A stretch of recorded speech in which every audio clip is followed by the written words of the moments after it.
자, 강의 시작하겠습니다. 저 목차를 한번 봐주시겠어요?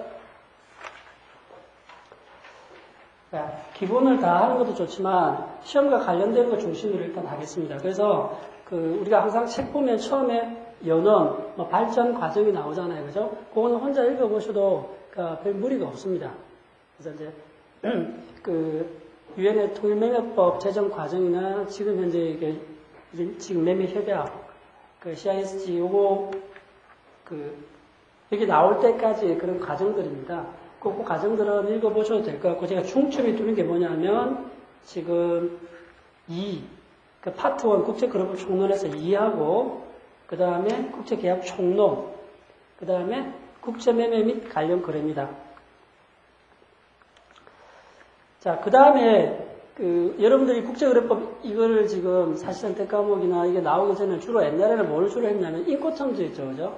인코텀즈를 주로 많이 강의를 했었단 말이에요. 그거를 가지고 특히 무역학과 같은 데서는 그것만 주로 하거든요. 근데 다행히도 여러분들은 그게 하면 되게 복잡해져요. CIF나 FOB나 그런 것들을 하게 되면 외울 것도 많고 참 이해도 잘 안 된단 말이에요. 무역의 실제 경험이 있거나 회사를 다니지 않으면 이렇게 매매 계약서 쓰는 걸 그걸 본 적이 없잖아요. 그죠? 그래서 그건 쉽지 않은데, 그거는 지금 CIF나 FOB 이해만 하면 돼요. 조금 파트가 나와 있어요. 거기 나와 있는 정도만 이해를 하면 이게 이제 매매 거래 이루어지는 과정에서 어떤 조건으로 본선 인도 조건이다. 보험료 포함됐다. 그랬을 때 누가 책임을 질 건가? 그러니까 물건이 파손됐을 때 누가 책임을 질 건가? 그런 거하고 관련되어 있는데 그 구체적인 내용은 깊게 안 하셔도 되기 때문에 여러분은 참 다행입니다. 그거는 그래도 보기는 봐야 됩니다. 그래서 그거랑 그게 바로 국제매매 정형거래조건 08번입니다. 서완서 교수님이 쓴 이게 국제매매 정형거래조건, 여기 인코텀즈인데 이 부분은 대충의 내용만 알고 있으면 됩니다. 그래야 여러분들 이제 국제매매가 이루어지는데 좀 이해가 되기 때문에 요거를 좀 읽어보시면 되고, 그 다음에 이제 보정 부분에서 신용장이 문제가 됩니다. 요번에 나온 케이스 문제에도 이제 신용장이 들어있는데, 거기는 신용장 자체를 묻는 게 아니고, 요거는 케이스가 신용장 자체에 대해 자세히 묻는 게 아니라, 이 계약의 해제권 발생이 정당한가, 해제권 행사한 것이, 그죠? 그거를 묻는 문제이기 때문에 신용장을 잔뜩 쓰는 게 아닙니다. 그래서 이 부분 국제결제와 보정 여기서는 신용장 정도만 잘 인식하고 있으면 될 것 같고요. 그 다음에 10번에 가서 사실은 이제 선화증권 이런 정권이 상당히 중요합니다. 그래서 케이스가 나오면 아마 정권, 신용장 이런 건 항상 결부가 돼서 합쳐져서 케이스가 나올 겁니다. 근데 요거 자체만 묻지는 않을 겁니다. 그러면 왜냐하면 해상보험법하고 다 연결되잖아요. 그죠? 상법에. 그거 연결되는데, 그거만 자세히 묻진 안 하고, 항상 앞에 계약 총론 있죠? 매매 계약에, 항상 우리도 채권 총론 파트 있듯이, 총론 파트하고 이거랑 결부시켜서 나오지, 주는 그러면 총론이 될 거고, 이런 거는 문제 풀기 위한, 또는 문제를 내기 위한 하나의 조건으로 나올 거라라는 겁니다. 그 다음에, 국제보험도 상당히 원래는 중요하거든요. 이게, 근데, 앞에 말씀드린 것처럼, 인코텀즈 안에 이제 보험이 포함되느냐, 누가 보험금을 부담할 거냐, 또는 국가정책상 A국, B국이 있을 때 A국 보험회사를 많이 살리고 싶어요. 그러면 어떻게 할까요? 수출국에 가능한 한 보험이 포함이 안 되도록 하고, 수입국에 보험을 적용시키도록 하면 수입국의 보험회사를 살려주겠죠. 그런 국내 정책과도 관련이 되고, 또는 보험제도가 잘 발달되어 있는 국가가 수입국이다. 그러면 수출국 입장에서 수입국 보험을 적용시키려고 하는 경우가 많단 말이에요. 그런 거와 관련된 건데, 그런 거는 직접적으로 케이스 문제를 내기는 힘들단 말이에요. 그죠? 그래서 누가 보험금을 지급할 것인가, 이런 정도로 물어보겠지만, 그 보험 안에 들어있는 보험 내용을 묻지는 않는단 말이에요. 그러니까 이런 것들은 뭐냐면, 여러분들 이제 이 책을 샀으니까, 읽어는 보시라는 거예요. 이해를 하기 위해서. 그런데 나중에 막판 시험 볼 때는 요 앞에까지, 국제매매 정형거래 조건 앞에까지만 보셔도 시험 보는 데 별 문제가 없을 것 같다라는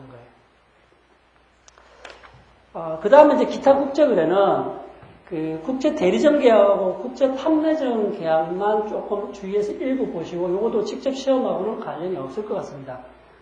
특히 전자상거래, 국제지적재산거래 뭐 이런 것들은 이제 여러분들이 아셔야 되기 때문에 실제로 일어나는 실제로 많이 이제 거래되는 것들이기 때문에 아셔야 되기 때문에 책에 이제 이렇게 다양성을 위해서 넣어놓은 거지 시험은 여기까지 범위를 넓히지는 못할 것 같습니다. 그래서 대리점하고 판매점은 조금 봐주시는 게 왜냐하면 상법에서도 대리점 관련된 게 총론에 나오잖아요. 상법 총론에. 그죠? 이게 왜냐하면 영업소 결정이나 조금 하면 나오겠지만 이제 왜냐하면 이게 매매라는 게 국제 매매잖아요. 그러면 국제성이 인정되기 위해서 각국의 영업소가 있어야 되는데 그거 결정할 때 이 대리점이나 판매점 이런 것들이 조금 문제가 된단 말이에요. 그래서 그걸 이해하기 위해서 좀 읽어두는 게 좋다라는 거예요. 알겠죠? 아니면 이 부분은 사실 빼셔도, 그러니까 나중 시험 볼 때는 한번 읽어봤다, 이해가 됐다 그러면 이쪽 부분 안 보셔도 된다는 거예요. 통째로. 기타 국제 거래 파트는 안 보셔도 된다는 거예요. 그리고 이제 뭐 국제 플랜트, 국제 투자 거래, 국제 금융 거래도 마찬가지입니다. 그 다음에 이제 국제 거래 분쟁의 해결인데, 여기서 이제 원래는 상사는 중재가 사실은 많이 활용이 됩니다. 상사 중재가 많이 활용되지만 제일 중요한 건 당사자 협정이고, 그러니까 협상이고, 그 다음에 그게 안 될 경우는 중재로 가고, 이렇게 소송이 붙는 경우는 이제 이게 이제 이 국제 소송이라고 되어 있지만 사실은 이제 우리가 앞에서 총론에서 배울 겁니다. 그러니까 소송이 왔으니까 지금 이게 어떤 문제가 발생했으니까 이제 소송까지 갔겠죠. 그러면 이제 어느 나라 법을 적용시킬 것인가. 그런 이제 뭐랄까 분쟁을 염두에 두고 공통으로 적용시킬 법을 만들자 해서 나온 게 지금 이 매매법이란 말이에요. 위에 매매법이란 말이에요. 그죠? 그런데 여러분들 케이스 문제를 낼 때 이 소송 문제를 따로 자세히 내지는 않겠죠. 그죠?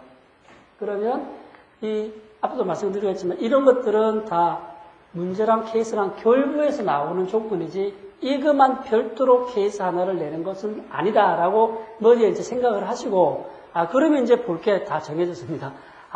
매매법 앞쪽 부분만 자세히 보면 되겠구나 라는 게 정해지는 겁니다.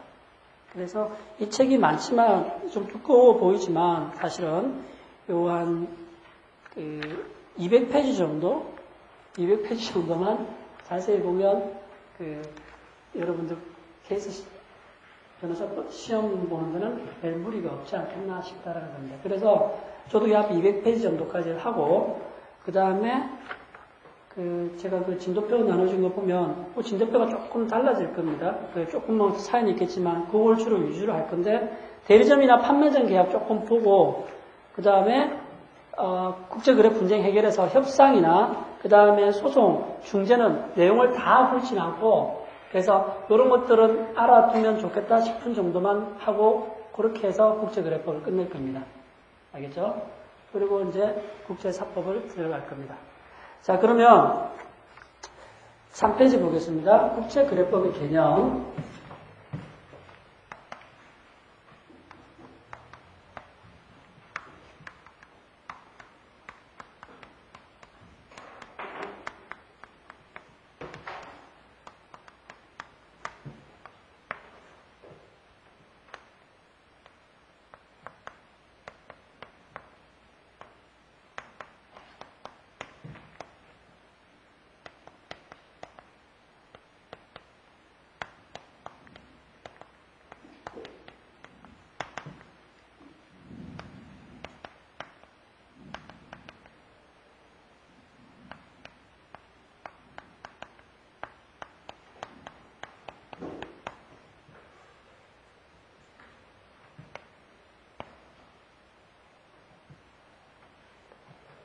자, 이제 국제거래법의 개념은 사실은 뭐 시험하고 직접 관련이 없다고 했지만 조금 알아두셔야 될 게 있습니다. 그거 뭐냐면 국제거래법의 성질 있죠. 성질 같은 경우는 특성, 국제거래법 특성 제3절에 나오는 거 요거는 조금 이해를 하고 가셔야 그래야 여러분들 국제거래법을 이해하는 데 도움이 되기 때문입니다. 자, 국제거래법이라는 것은 국제거래법은 국제상거래에 공통적으로 적용되는 사법적 법규의 총체다 그랬습니다. 첫 번째 국제상거래라고 그랬습니다.